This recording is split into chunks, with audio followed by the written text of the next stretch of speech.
Shalom, selamat pagi jemaat yang diberkati Tuhan.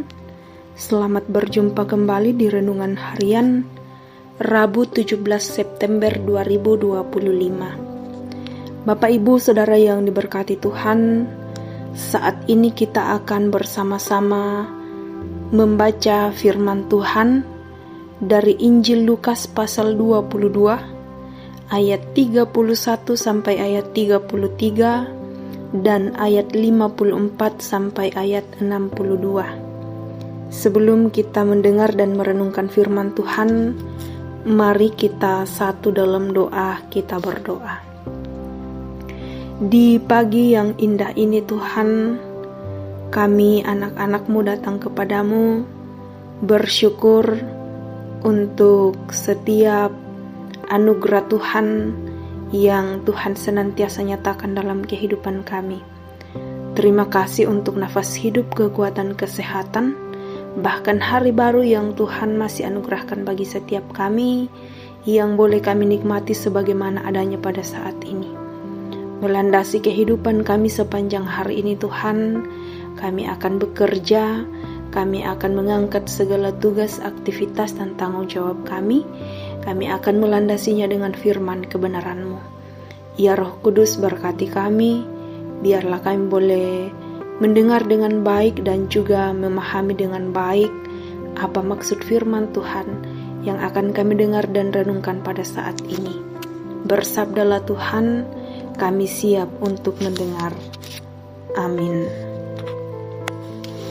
Injil Lukas pasal 22 ayat 31 sampai ayat 33 dan ayat 54 sampai 62. Firman Tuhan, Simon, Simon, lihat, iblis telah menuntut untuk menampi kamu seperti gandum. Tetapi aku telah berdoa untuk engkau, supaya imanmu jangan gugur. Dan engkau, jikalau engkau sudah insaf, kuatkanlah saudara-saudaramu. Jawab Petrus kepadanya, Tuhan, aku bersedia masuk penjara dan mati bersama-sama dengan engkau. Ayat 54. Mereka menangkap Yesus dan membawa dia ke rumah imam besar. Sementara itu, Petrus mengikut dari jauh. Di tengah-tengah halaman rumah itu, orang memasang api dan mereka duduk mengelilinginya. Petrus juga duduk di tengah-tengah mereka. Seorang hamba perempuan melihat dia duduk dekat api. Ia mengamat-amatinya lalu berkata, orang ini juga bersama dia. Namun Petrus menyangkal, katanya, aku tidak kenal dia, Bu. Tidak berapa lama kemudian, seorang yang lain melihat dia lalu berkata, engkau juga seorang dari mereka. Namun Petrus berkata, bukan aku, Pak. Kira-kira sejam kemudian, seorang lain berkata dengan tegas, sungguh orang ini juga bersama dia, sebab ia orang Galilea. Namun Petrus berkata, Pak, aku tidak tahu apa yang engkau katakan. Seketika itu juga sementara ia berkata, berkokoklah ayam. Lalu berpalinglah Tuhan memandang Petrus. Teringatlah Petrus bahwa Tuhan telah berkata kepadanya, sebelum ayam berkokok pada hari ini, engkau telah 3 kali menyangkal aku. Lalu ia pergi keluar dan menangis dengan sedih. Amin. Pokok perenungan kita pada hari ini adalah dia bernama Simon Petrus. Dia bernama Simon Petrus. Bapak Ibu Saudara yang diberkati Tuhan, ada yang gegabah memberi jawaban tatkala ditantang mengenai kesetiaannya. Tetapi sesungguhnya jawaban yang spontan itu lahir dari hati yang dipenuhi hasrat menjadi yang lebih besar. Dia bernama Simon Petrus. Menarik untuk mengamati cara Tuhan Yesus menyebut namanya. Di ayat 31 Tuhan Yesus memanggilnya Simon. Itu adalah nama aslinya. Tuhan Yesus tahu betapa rapuhnya Simon. Sesuai dengan namanya, Simon artinya mendengar. Dia hanya mendengar sesaat, tetapi setelah itu lupa. Kerapuhannya melahirkan ketakutan luar biasa yang berujung pada penyangkalan. Ketika dia menjawab peringatan Tuhan Yesus bahwa ia akan menyangkal, dia disebut Petrus, ayat 33. Nama yang disematkan oleh Tuhan Yesus sendiri ketika dia memberi pengakuan Yesus Mesias dari Allah.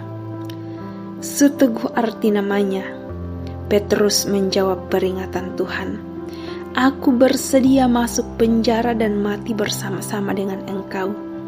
Namun, malam itu juga, Petrus yang seteguh batu karang saat ancaman penderitaan belum menjadi kenyataan, sepenuhnya adalah Simon yang rapuh dan lemah.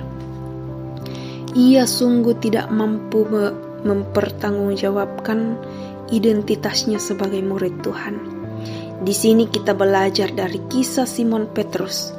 Mungkin saja kita sudah berulang kali menyangkali kesetiaan kita kepada Tuhan karena dikalahkan kerapuhan dan ketakutan kita terhadap berbagai himpitan kesulitan hidup. Bahkan mungkin di saat kita diperhadapkan pada pertanggungjawaban iman kita. Petrus, batu karang yang retak dalam peristiwa penyangkalan malam itu, ia menangis dan insaf. Selanjutnya, ia penuh keteguhan menguatkan saudara-saudaranya menjadi saksi setia tentang Kristus Sang Mesias. Kita pun pasti diberi kekuatan untuk menginsafi ketidaksetiaan kita dan kemudian menjadi murid yang setia. Terpujilah Kristus. Amin. Kita kembali satu dalam doa, kita berdoa. Kami bersyukur Tuhan untuk firman-Mu yang telah kami dengarkan pada saat ini. Walaupun sangat singkat dan terbatas, namun kami sungguh mengimani bahwa Tuhan sendiri yang akan menguraikan dalam mata iman percaya kami, sehingga melalui firman pada saat ini kami semakin dikuat teguhkan, kami semakin setia dan senantiasa menjadi murid yang setia dalam melakukan kehendak Tuhan dalam kehidupan kami. Biarlah firman-Mu boleh kami jadikan pedoman dalam menjalani kehidupan sepanjang hari ini. Ya Tuhan, kiranya Engkau memampukan menguatkan kami di dalam segala tugas, aktivitas, dan tanggung jawab kami sepanjang hari ini. Diberkati setiap kami apapun peran dan tanggung jawab kami masing-masing. Ya Tuhan, kami berdoa untuk segala usaha rencana pekerjaan kami. Tuhan sendiri yang akan berperkara di dalam semuanya itu. Dan ketika kami bekerja bersama Tuhan, mengandalkan Tuhan dalam kehidupan kami, maka berkat-berkat Tuhan pun akan Tuhan senantiasa nyatakan dalam kehidupan kami. Berkati keluarga kami Tuhan, berkati seisi rumah kami, biarlah terus tercipta damai sejahtera yang daripada Allah di dalam semuanya itu. Ya Allah yang Maha Pengasih, kami berdoa untuk anak-anak Tuhan dalam kelemahan tubuh, diberi kekuatan, diberi kesabaran, bahkan Tuhan senantiasa menyatakan pemulihan dalam kehidupan mereka. Yang dalam keadaan berduka cita, Tuhan kuatkan dan hiburkan. Yang boleh menerima berkat Tuhan dalam kehidupan mereka, sempurnakan setiap sukacita mereka Tuhan. Ini kami anak-anak Tuhan yang datang kepadamu, jawablah setiap harapan dan doa-doa kami, sesuai dan seturut dengan kehendak Bapa di sorga. Di dalam nama Tuhan Yesus Kristus kami berdoa dan mengucap syukur. Amin. Selamat menjalani kehidupan sepanjang hari ini. Tuhan Yesus menolong, Tuhan Yesus memberkati kita semua.